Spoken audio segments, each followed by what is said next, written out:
What's up, trader? Welcome to my new video.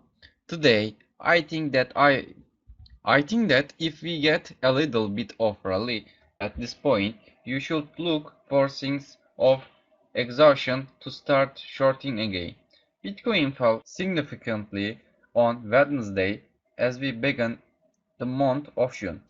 The end of the month markup that some of the larger holders have done is something that's somewhat common in years gone by with the regulated markets. But now that the Bitcoin markets have attracted institutional money that is not regulated quite as severely, you will see these types of gains. That being said, the market is likely to continue seeing the $30,000 level as a potential area of interest.